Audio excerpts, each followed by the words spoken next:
Hello, this is Adrian Bonsall. I'm at Derbyshire County Cricket Club and it's the 7th of November. I'm here again with Harold Rhodes.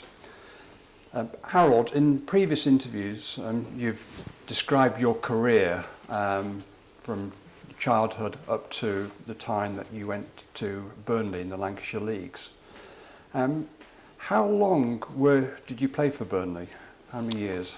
3 years. 3 years, yeah. I had 13 years in league cricket. I went from Burnley to Bowling Old Lane in the Bradford League. I had 5 years there. Then I went to Kirkburton in the Huddersfield League. I had 2 years there. And then I came back home and played at Spondon. And then I finished. So I had 13 years and then I went umpiring. But you did actually come back to Derbyshire and played some one-day cricket? Yes, I went to Notts first. I did offer my services to Derbyshire, but the chairman of cricket at the time said they were only playing people who were full-time, which wasn't strictly true. So Reg Simpson wanted me to go to Trent Bridge, which was quite an honour because he was one of the best opening bats in the country when he played, and for him to want me to go there, well, I was over the moon about that. Quite a compliment. And you were there how many years? I was there for 3 years, yeah. And do you remember who you played with at that time? Gary Sobers. I changed next to Gary. Became quite good friends. Oh. Great cricketer, yeah. And how did you come back then to Derbyshire for the finale of your? Well, Brian Bowles was captain at Derby at the time, and he said, just in a chat, what you doing playing there? And I said, I went through it with him and said, look, it wasn't my choice really, to be honest. But he said, well, we can soon change it and get you back here. So that's what happened. So I came back and played probably a couple of seasons. I didn't play a lot. So you were just playing one-day cricket? Yeah, just played one-day cricket, yeah. Yeah. And when did you finally decide to call it a day then, in terms of a first-class county? Well, I was still playing league cricket. Yes. Yeah. And I at the time I was working for a brewery, and I'd been promoted. I did quite well, and I was national account sales manager for a brewery in Yorkshire called Sam Smith's, Tadcaster. And so I was going all over the country, seeing other breweries, selling our products to them, and it was quite time consuming, to be honest. I was in the car all the time, in hotels, and so it was very difficult. So my cricket suffered for it because I wasn't really able to train. That was the thing, and I think even playing one-day cricket, you've got to train, you've got to practice. So I gave it up, yeah. Okay.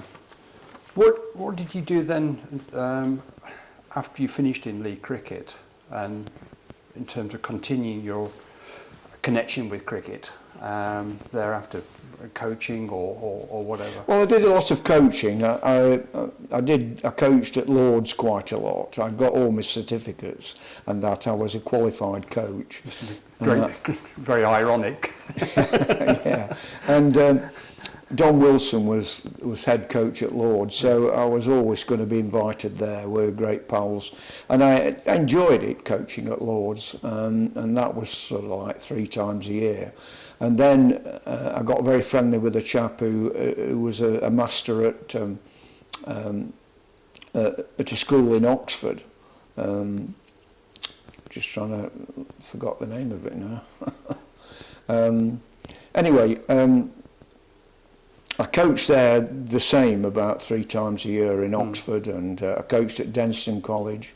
All our kids went to school there, so I coached there, and I enjoyed it, and then John Jameson rang me up from Lords and said, do you fancy going to Germany? And I said, yeah, fine. And he said, well, Germany want a coach. What year was this? I 2005 can't remember. or something. Yeah, late 90s was it? Yeah. And then I coached there for 5, 6, 7 years, Yeah. I think, 8 years. So I went to Germany and that was very enjoyable. I went quite a lot of places that I'd not been before. You know, I coached and it was enjoyable. There was a lot of good players actually, because there was an influx of Pakistanis who were taxi drivers in Germany, and they were good players, and so we had a reasonable side, and I enjoyed it. It was great fun. I've been made an honorary life member of the Deutsche Cricket Bund, so they obviously appreciated what I did during that time I was there. Yeah. Did you coach them at any tournaments at all? At where? Any tournaments at all? ICC tournaments? Yes, we played in quite a few of them. Yeah. I mean, they brought me back. What was it? 5 years ago, was it? I went and played, coached in a tournament in Kuwait, and they finished up runners-up. We lost in the final to the hosts. And that. So yeah, I went to Toronto. That was an ICC trophy tournament. Went in that. I played in that. So yes, it was good. Mm. Just reflecting on your career, Harold. What's your view now of how players prepare for matches compared to how you used to prepare with people like Les Jackson and Cliff Gladwin? Do you find it different to the way that people are preparing themselves nowadays to the time? I mean, to be honest, I'd love to play today because you get a break. We never did. We played 6 days a week, and you usually played on a Sunday with a benefit match somewhere. And, you know, and the things that are so essential that happened today that didn't in my time was that you could get one thing, you can get a drink any time. I mean, every time a wicket falls now, the milkman comes on, you know, and we never got that. The captain used to say, well, it's not too hot today, lads, we'll go without a drink, you know, because it was important in those days that people bowled the overs. Yeah. You see, fast bowlers bowl 18 overs an hour. Spinners bowl 23 to 24. So, you know, we got the overs in a day very quickly, and you know, and it was good cricket, really good cricket. The footholes today are repaired.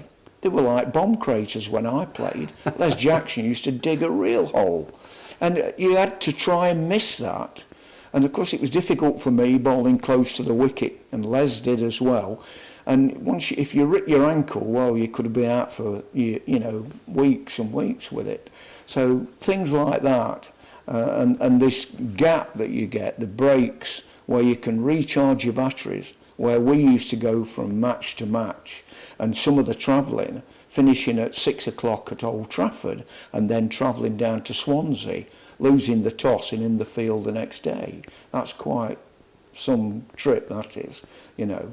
And that used to often happen, that finishing up north and then having to travel south. So it was hard work, and for me, I played 13 seasons from 58 to 69, and being a quick bowler, it was half and half. Not necessarily because I was never going to play for England again, and the disappointment with the people at Lords.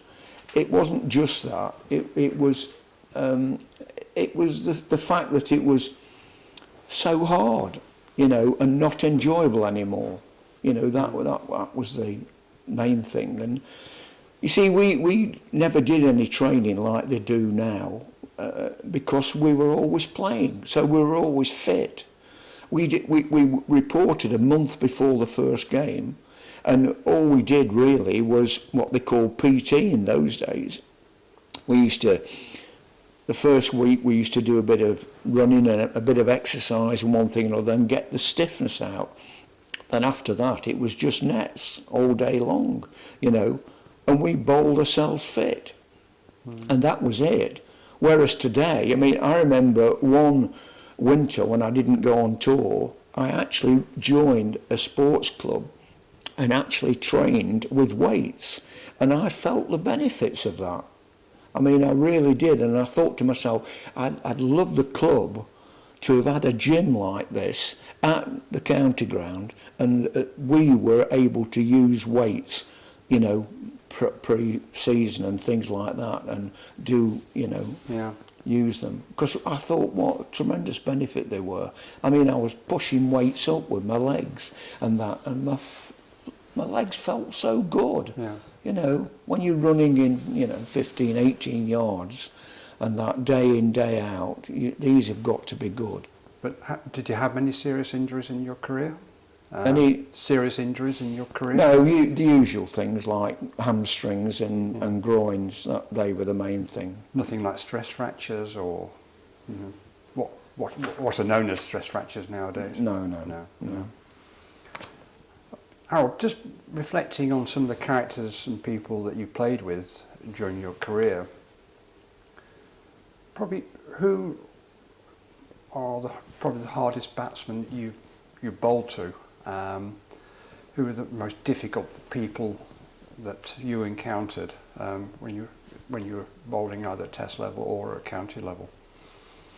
Well, you know, you got people who, you know, somebody like Freddie Gardner, who played for Warwickshire and became an umpire, who wasn't the most gifted batsman, but he was very stodgy, you know, and he didn't pick his bat up very far, and he never looked to get many runs unless they were off the edge. He like, you know, but he could stay there, and they used to upset you a little bit, you know, because they weren't the best players, but they were difficult to get out, you know, and he was. And then you used to get bowling to people like Peter May, you know, who could destroy you if you bowled badly, and you had to really concentrate when you bowled at people like that who were so gifted. Sobers, you know, I bowled at him, but I mean, I got him out for naught once, so I mean, so,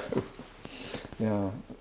How about some of the bowlers that you probably most admired, other than people like Les Jackson and Cliff Gladwin? Who else around the Well, obviously Les scene? and Cliff, who I owe a lot to for what they did for me, really. And but Fred, I was a big fan of Fred Trueman's and Brian Statham.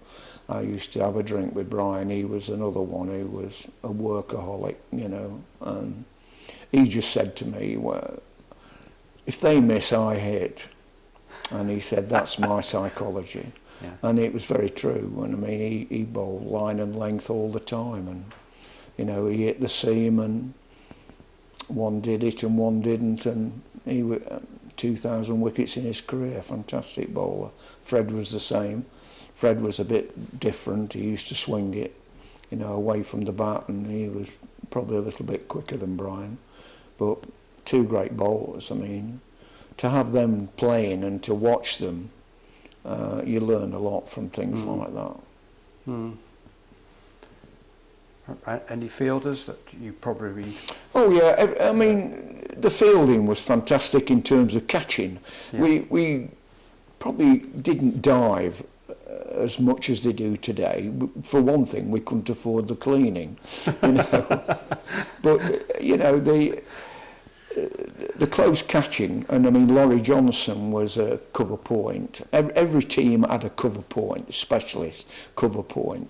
So there were some good fielders, and they used to get the odd guy who didn't like fielding, who, you know, like Brian Jackson didn't like fielding, and we had to try and lose him somewhere, you know. But you know, he could throw the ball, and he, you know, he wasn't an idiot. He didn't let it go through his legs or anything like that. But he didn't like fielding, and Brian, you could put Brian on to bowl, and he could be bowling at 6:30 at night.